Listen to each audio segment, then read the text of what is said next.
Hello guys, তো এখন বিকেল হয়ে গেছে, আমরা ঘুরতে বের হয়েছি। তো দেখতে পাচ্ছ চারদিকে মাঠ ধানে ভরেছিল, তো এখন তো নেই, ধান কাটা মারা হয়ে গেছে। তো এখন মাঠে জল জড়ো হয়ে গেছে। তো আমরা এখন ঘুরতে বেরিয়েছি, আমি, আমার বউ, আমার ছেলে। তো এই মাঠের সাইডটা আমাদের বাড়ি। তো আমাদের রাস্তা এখনও নেই বা হয়নি, তো ওই জন্য আমাদের এই আলের রাস্তাতে যাওয়া আসা করি। বর্ষার সময় খুব অসুবিধা হয়, জল জড়ো হয়ে যায়, কাদো হয়, খুব অসুবিধা হয়, খুব কষ্ট হয় হাঁটতে।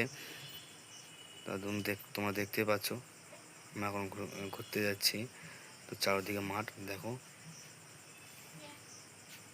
তো ওই আমাদের ঢালাই রাস্তাটা, ওই পর্যন্ত রাস্তা হয়েছে, এখন ওইদিকে রাস্তা হয়নি।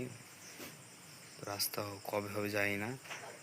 তো দেখো রাস্তার পাশে একটা পুকুরও আছে, দেখতে পাচ্ছ তোমার পুকুরটা, কালো জল।